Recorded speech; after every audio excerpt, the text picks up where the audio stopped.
What's My Line? Brought to you by Sunbeam, the best electric appliances made. Makers of the famous Sunbeam Mixmaster Mixer and Sunbeam Deluxe Electric Tools, a full line of quality electric tools for your Christmas giving. Now let's all play What's My Line?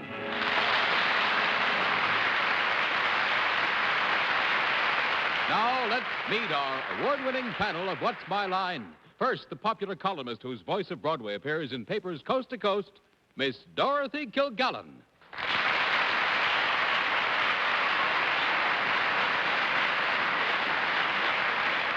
Thank you, ladies and gentlemen. And on my left, the producer of a play that Broadway will see soon, starring Margaret Sullivan. I'm sure it's going to be a wonderful play, and he's a wonderful producer, Martin Gabel.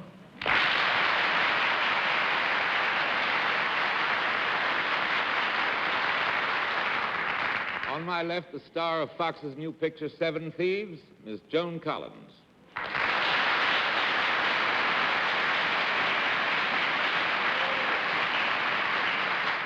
And on my left, a very clever man, and I'm counting on him to help me out when the going gets tough, Mr. Bennett, Cerf.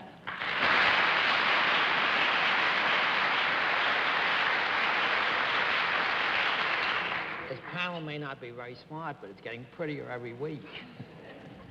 And here's one of the shrewdest news analysts in America, and our panel moderator, Mr. John Charles Dick.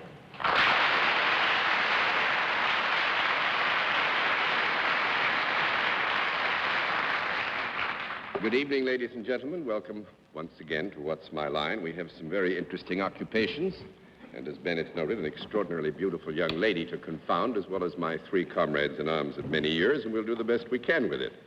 We'll also have a famous mystery guest before the panel a little bit later in the show, and we'll meet our first challenger after this. And now let's meet our first challenger. Will you come in and sign in, please?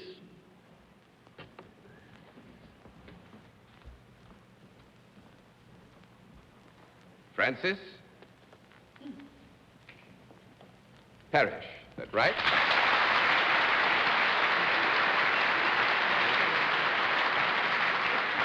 Is it Miss or Mrs. Parrish? It's Mrs. Parrish. And where are you from, Mrs. Parrish? Well, I feel like a New Yorker, but I was born in Newport, Rhode Island. Newport, Rhode Island. Well, it's nice to have you with us. Mrs. Parrish, may I present the panel? Mrs. Parrish, would you join me over here, please? Now, Mrs. Parrish, do you know how we keep score? Yes, I do. You know how Thank we you. keep score? Let's let the folks who've been good enough to come in the pouring rain to join us in the theater, and those who are looking in at home, let's let them all know exactly what your line is.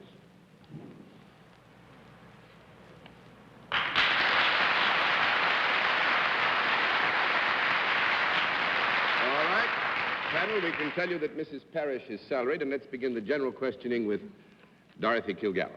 Mrs. Parrish, do you work for a profit-making organization? No. One down and 9 to go, Mr. Gabel. Do you work for a government, Mrs. Parrish? Yes. Is it a state government? No. 2 down and 8 to go, Miss Collins. Is there a product connected with what you do? Yes. With your permission, because I wouldn't want to mislead Miss Collins, so newly come to these endeavors, it is not a product within the normal terms of reference we use, Miss Jones, so I'll have to give you a no on that. Mr. Cerf. Mrs. Parrish, there's a big branch of the United States Navy in Newport. Have you anything to do with the Navy? No. That's 4 down and 6 to go, Miss Kilgallen. Is the government with which you are connected something other than the federal government? No. 5 down and 5 to go, Mr. Gabel. This is the first yes I've had in 2 weeks. You're connected with the federal government. Yes. Is your work just as apt to be done by men as it is by women? Yes. Is it in any way connected with the armed services? No. That's 6 down and 4 to go, Miss Collins. Do you have anything to do with any kind of birds? No. Birds? Well, she said she comes from Rhode Island. 7 down and 3 to go, Feels Mr. like Cerf. a New Yorker, though. quite It'd have to be pigeon. Mrs. Parrish, are you connected in any way with the collecting or dispensing of currency? No. The collecting or dispensing of money, currency. yes. With your permission, I think here in a very general way we would have to Yes. admit. Yes. Would it be more with the collecting than the dispensing of same? Yes, in this general term of reference, Bennett, we would say that the association is more with the collection of currency than the dispensing of it. Would the word taxes have any interesting connotation to you, Mrs. Parrish? Is there anybody in America that the word taxes wouldn't have some interesting connotation? I didn't mean this in a personal sense. I meant in regard to the work that you do. No. That makes it 8 down and 2 to go, Miss Kilgallen. Mrs. Parrish, do you do your work more indoors than outdoors? Yes. Do you work in what might be termed an office? Yes. It is an office as opposed to a courtroom. Yes. Are you an executive? Yes. You have people working under you. Yes. Do you work for something other than the judicial branch of the government? Yes. Do you work for the executive branch? Yes. Do you have anything to do with the Treasury Department? No. That makes it 9 down and 1 to go, Mr. Gabel. Do you have anything to do with the highest office in the land? The presidency? No. That's 10 down and no more to go, and I must admit right off the bat, we played one small trick on you. You probably didn't notice that Mrs. Parrish said she was born in Rhode Island. Presently, she resides in Washington. She said she felt like a New Yorker. Francis, what is it, Bennett? No, easy, Bennett, easy, Bennett. No, please, Bennett, easy, Bennett. Mrs. Francis Parrish. I know her well. And actually, we will all know her immediately as Frances G. Knight, and the head of the passport division of the Department of State. You've seen that name many times.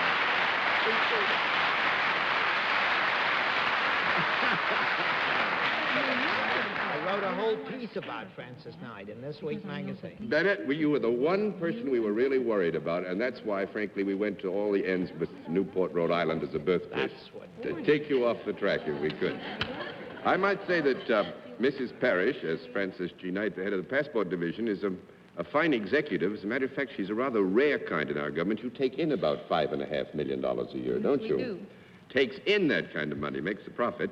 And you, I believe, deserve, and I know you're getting properly a lot of credit because you made the whole process much more efficient. You can get passports now in 2 or 3 days, even That's a few right. hours. Used to take a couple of weeks. And I hear you're going to want color pictures. Is that right? You want to put color pictures in They passports? look very much nicer than the ordinary black and white pictures. Could I ask you a question? You don't have to answer this if you don't want to. Have you ever seen a passport picture that looked nice? Yes, I have. There have been some very good passport pictures recently. And, you know, there are more men than ladies who are getting color pictures. Now, I want to ask a special favor. I've seen my passport picture. As the head of the division, would you give me permission to use somebody else's picture in my passport? I think your passport picture would be very nice in color. Thank you very much. Very nice. John, Yes.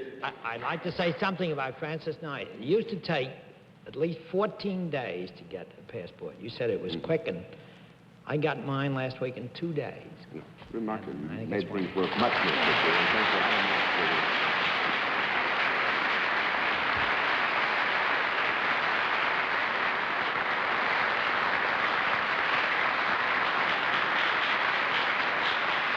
And by the way, for the record, Mrs. Knight has asked that her score winnings tonight be given to the U.S. Passport Office Welfare Fund, and it shall be done. Now let's meet a second contestant. Will you come in and sign in, please? Sign in right there, if you will. George B. Hands Berg. Right, sir?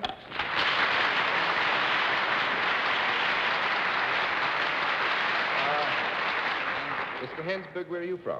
Walker Valley, New York. Walker Walker Valley, New York. Valley, New York. Nice to have you with us. May I present the panel? Panel, you join me over here, please, Mr. Hansford. You know how we keep score? Yes. All right, we'll tell the folks here in the audience and people at home exactly what your line is.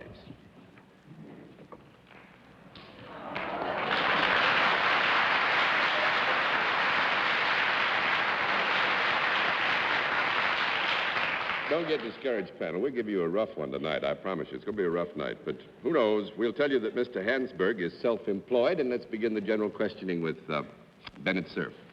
Mr. Hansberg, before we start in, I'd like to know where Walker Valley, New York is. Where is Walker Valley? Walker Valley is in Ulster County. Is in where? Ulster County. Is that up around the Catskills somewhere? No, it's in the Shawanga Mountain. Bennett, you want to leave this now? Just give up. Mr. Hands Berg, is there a profit, is there a product connected with what you do? A product. Product? Yes. Is it a product in whose manufacture you are interested? I didn't quite hear that. Is it a product in whose manufacture you are interested? That's right. Is this a product that can be used by both sexes when it is completed Yes, sir. with equal benefits? Yes, sir. Is it a product, Mr. Hansberg, that can be consumed? Now, 1 down and 9 to go, Miss Kilgallen. Mr. Hansberg, is it solid rather than liquid? solid. Would it be logical to have it around the house? Yes. Could you have it in several rooms in the house? Yes. You could. Now, this is manufactured. Didn't we establish that? Yep. This isn't any living thing. No. Is it decorative as well as useful? No. No, I don't think so. 2 down and 8 to go, Mr. Gabel. Is it worn? No. 3 down and 7 to go, Miss Collins. Would most houses seem rather bare without this thing? No, I'm afraid we can't say that, Miss Jones. That's 4 down and 6 to go, Mr. Cerf. Mr. Hansberg, has your product some utilitarian use? What kind of use? Utilitarian use. Tautological. No. No? I would say this, with your permission, that it is possible. Let me give you an idea of what I have in mind. Can you hang on just a second? Yes, John. It's not worn, yeah. It's not worn, it's not consumed. It's not worn, it's solid. It's not Bennett, I think, and Mr. Hansberg agrees, we might be unfair to give you a flat no, because it's possible that somebody might use the product with this in mind. Although, to be completely fair, the first instinct would be to say, no, they wouldn't. Yes. So you go ahead. Well, is the house a better place because of the use of this product? I don't. No, I don't think we can give you that. That's 5 down and 5 to go, Miss Kilgallen. Could I hold this product in my 2 hands? Yes. If I walked along Fifth Avenue doing that, would I be conspicuous? Yes. You would be conspicuous. Would it be true that nobody could figure out what I was doing with this? Well, let me say, I think that's a good description. If you were to walk along Fifth Avenue with this in your hands, people would probably wonder what you were doing with it. Don't you think so? That's right. Live. It's solid and not decorative, but it's not alive. May I assume that it has never been alive? No. Yes, you may assume that it's never been alive, no.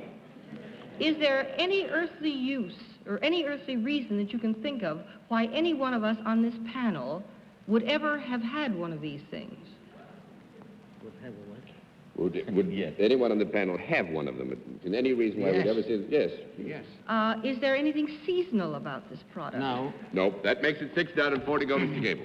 Is it as apt to be used by children as it is by adults? Yes, sir. Is it more apt to be used by children than adults? Yes. Would it come under the category of a toy? I think very generally used. I think that a youngster getting it would consider it a toy, don't you think so? Yes. Well, it's an odd product, John, because it's not useful, it's not decorative, it's an odd thing to be carrying down Fifth Avenue. For Dorothy to be carried out. For Dorothy to be, but not for, would it not be odd, if you'll pardon my syntax, for a child to be carrying it down Fifth Avenue? No, that would be reasonable. Right. Does this toy have any kind of a motor in it? No. No. 7 down and 3 to go, Miss Collins. Is any part of it made of wood?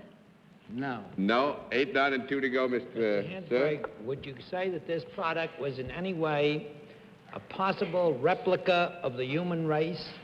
Like a doll? No. 9 down and 1 to go, Miss Kilgallen. Mr. Hansberg, is this in any sense a toy that more than one child could play with at the same time? Not at the same time. Not at the same time. That moves it out. But I must congratulate you on getting into the specific area. I think it would have been somewhat miraculous if you'd gotten the exact product. Because You see, Mr. Hands Berg is the inventor and manufacturer of pogo sticks.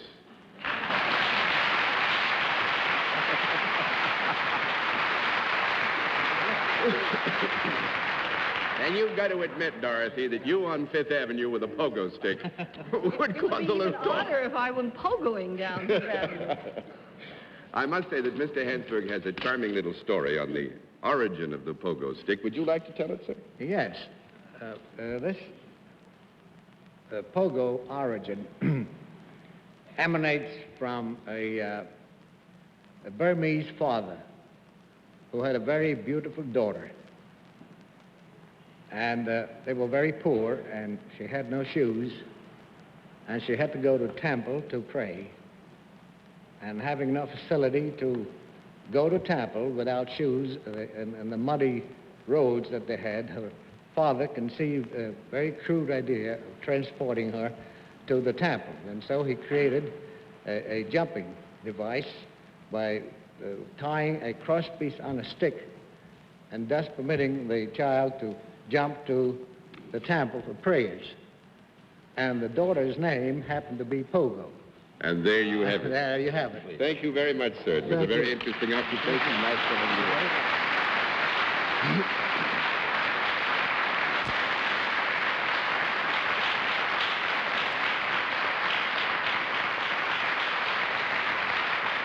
And now we'll meet tonight's mystery guest in just a moment, but first, here is a message from our sponsor. And now we come to the special feature of our program, the appearance of our mystery celebrity, for which my colleagues on the panel are all blindfolded. Blindfolds in place, panel? Yes, sir. Good. Will you come in, mystery challenger, and sign in, please?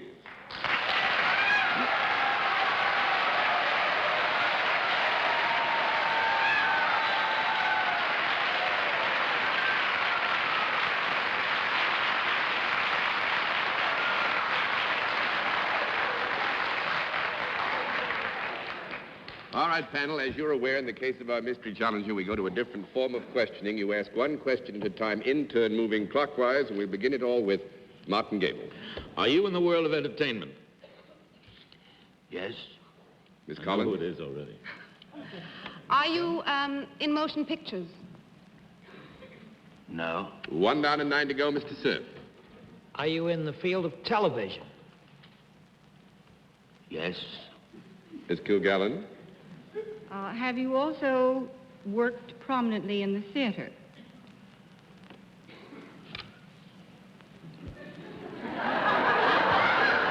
I didn't hear anything.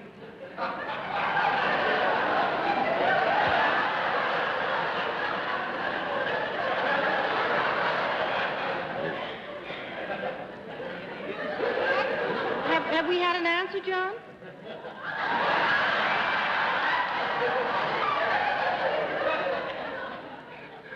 No. 2 down and 8 to go, Mr. Gabel. What was that? No. The question now is, are you prominently associated with the Broadway theater? And the answer is no. Mr. Gabel. Were you on television this evening, earlier this evening? No. 3 down and 7 to go, Miss Collins. Are you in nightclubs at all? No. 4 down and 6 What? to go, Miss... No. Oh. 4 down to go, Mr. Cerf. Have you got a regular television show? Yes. Yeah, now, I think here, with your permission, regularity, particularly...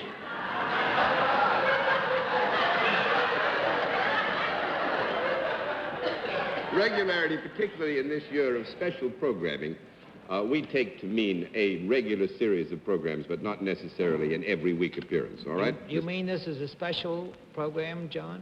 No, I'm just giving you a term of reference, Bennett. You asked, regularly, and I just wanted to explain what we meant. Miss Kilgallen. Have you ever been honored by the Poor Richard Club in Philadelphia?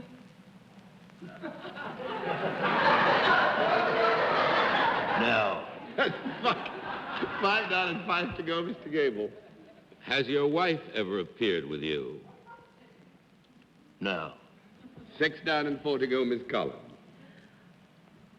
Are you from America? Yes. Mr. Cerf. You're getting a lot of laughs for something we can't see. Are you considered, would you be listed as a stellar comedian? Stella? Stellar.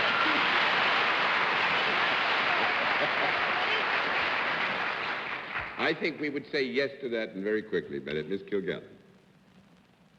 But only in television, as far as we've been able to determine. Is Well, that now, correct, here John? to be fair, when you asked the question about Broadway, you used prominently as a qualifier, and on the basis of that, we had to give you a negative answer. Oh, I see.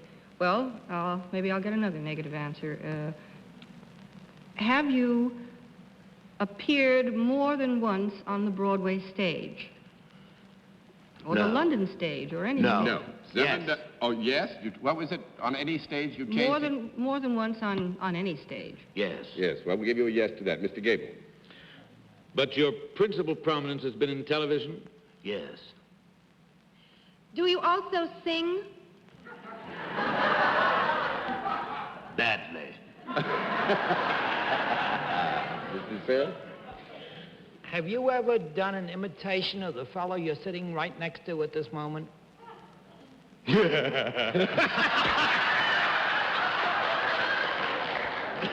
Carney, eh? Yeah. Art Carney's right.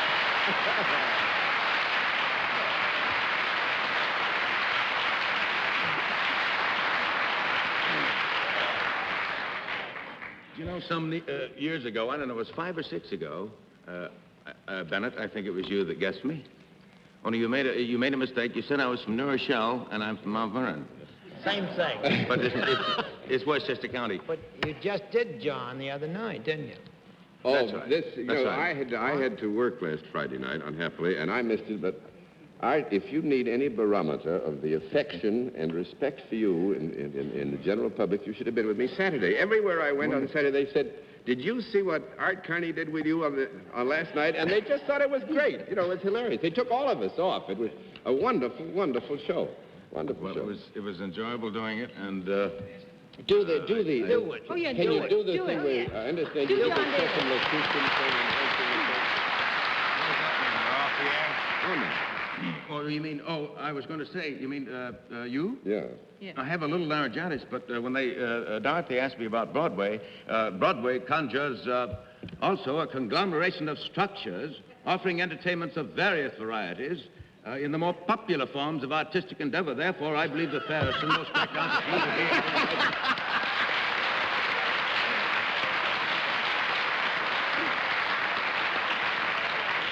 Let me tell you, but actually, this is an old friend of mine, Art Carney, and this wonderful talent he has, he was putting to use, when I first knew him, we used to do a program called Report to the Nation, which was like the March of Time. And this was our stock company. He would do Churchill, Tojo, Goebbels, Hitler, you name it, my Lord Baldwin of Bewdley, and the next minute he would be doing a Chinese, and then it would be a Burmese. He could imitate more voices and make it so lifelike that it's fantastic, and of course he's also, at the same time, he's come and embarrass you. Sit around and be embarrassed.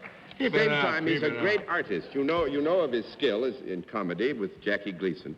But he did one of the most sensitive programs that television saw last year, happily recently repeated, and that's Art Carney's Peter and the Wolf. It was a joy to watch, a great moment for television. Thank you. And I'm proud of you. And I'm proud to know you. You know, Mother, big good boy. Big boy.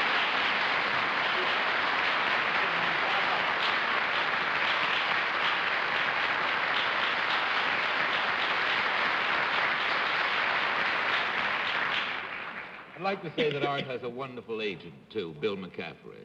Art has a wonderful agent, too, Bill McCaffrey. 'Tis agreed. 'Tis agreed. And we'll be back after this word from our sponsor. It's been fine having you on our panel tonight. We hope you enjoyed being with us. And, oh, by the way, Miss Arlene will be back with us next Sunday. Her book, we hope, all written, and that care off her shoulders. And good night, Dorothy Kilgallen. Good night, John. Good night, Martin. Night, Dorothy and Arlene. Good night. Good night, Martin, and good night, Bennett. Arlene, come back before I'm lost. Good night, John. Good night, Bennett. Good night, ladies and gentlemen. Thanks for being with us on What's My Line? Transportation for contestants on What's My Line is arranged by United Airlines. What's My Line is a CBS television network production in association with Mark Goodson and Bill Todman. This is Vern Bennett speaking.